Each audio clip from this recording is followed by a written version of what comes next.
ဒါကတော့ဒီဆိုင်ရဲ့ signature အခောက်ကင်ခေါက်ဆွဲ widget ဒီကောင်ကဝက်ရိုးပြုတ်ရည်ရေဝက်ကလီစာရေပေါ့နော်အခောက်ကင်ရေ northern thai ရေက sausage ပါတယ်အရသာတော့လေစားလိုက်တာနဲ့အဲ့လိုမျိုးစားလိုက်တာတော့ဝေါဝါဝူဝါဆိုပြီးတော့ဖြစ်သွားတဲ့အရသာမျိုးတော့မဟုတ်ဘူးအားလုံးပဲမင်္ဂလာပါ CNH တို့ရကြိုဆိုပါတယ်ကျွန်တော်တို့ဒီနေ့ကအခောက်ကင်ခေါက်ဆွဲအခောက်ကင်ထမင်းကောင်းကောင်းရတဲ့ဆိုင်ကိုရောက်လာပါမနက်စောကြီး10 နာရီလောက်ပေါ့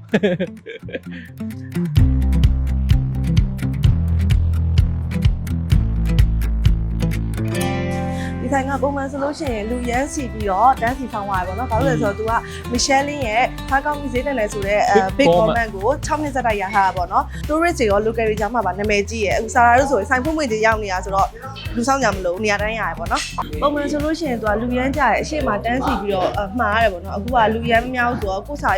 ဒီမှာပဲမှာရုံပဲပေါ့နော်။သူကလူရမ်းများတယ်လူစီရဲဆိုပေမဲ့လည်းလောက်တာကင်တာညံ့တယ်စနစ်ကြတယ်ဆိုပြီးတော့ review တွေအများကြီးရထားတယ်ပေါ့နော်။မှာရင်လည်းဒီလိုစာရွက်လေးတွေမှာထည့်မှာလိုက်ရုံပဲဒီမှာကိုနံပါတ်လေးနဲ့ကိုမှာမဲ့ဟာလေးခြိုက်လိုက်ရုံပဲပေါ့နော်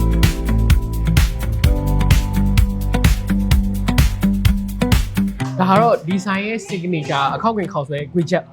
ဒီကောင်ကဝက်ရိုးပြုတ်ရည်ရေပြီးတော့မှအဲ့ဒါကိုမှဒီမှာဝက်ကလီစာရေပေါ့နော်ပြီးတော့ဒီမှာသူတို့ရဲ့နာမည်တော်အခောက်ကင်ရေပြီးတော့နမ်းပြားခေါက်ဆွဲပါတယ်ပြီးတော့အဲ့ဒါကိုမှ northern thai ရေက sausage ပါတယ်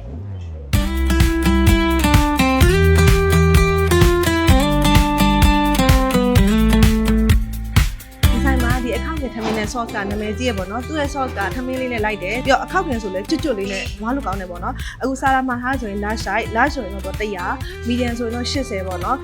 ပြီးတော့တစ်ခုရှိတာဒီထိုင်မှာသူက cash only ပဲလက်ခံနေဆိုတော့ cash ယူလာဖို့မေးနေပေါ့နော်စာတေးရတော့ဒါသူက60 80 100ဆိုပြီးတော့ရှိတယ်သူက60ဆိုလို့ရှိရင်သူက10တောင်းပါတယ်အရသာတော့နည်းနည်းချိုလေးပဲသူစာတေးရတာလဲချိုလေးပဲဒါပေမဲ့အခုကကျတော့ဒီကောင်အရန်မချိုတော့ကျွန်တော်တို့ကအဆင်ပြေတယ်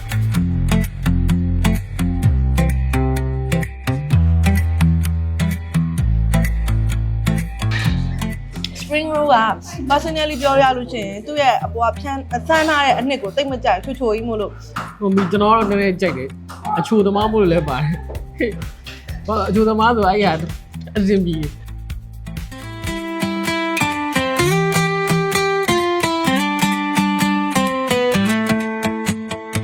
ဒီ widget ရဲ့ပေါ့နော် original တော့သူရဲ့ Thai ရိုးရ original မဟုတ်ဘူးတချို့ကတော့တရုတ်လို့ပြောတယ်တချို့ကတော့ Vietnam လို့ပြောတယ်အဲ့တော့မှသူ modify လုပ်တယ်ပြီးတော့ဒီမှာဒီမြောက်ပိုင်း Thai ရိုးရပုံကြောင်ထပ်ပေါင်းတယ်ဒါပေမဲ့အရသာတော့လေစားလိုက်တာနဲ့အဲ့လိုမျိုးစားလိုက်တာတော့ဝေါဝါဝူဝါဆိုပြီးတော့ဖြစ်သွားတဲ့အရသာမျိုးတော့မဟုတ်ဘူးအကောင့်ငင်ကတော့လုံးဝကျွတ်ကျွတ်ရွရွနဲ့တကယ်စားလို့ကောင်းတယ်အဲ့တော့ try ကြည့်ပါတစ်ခေါက်လောက်ကတော့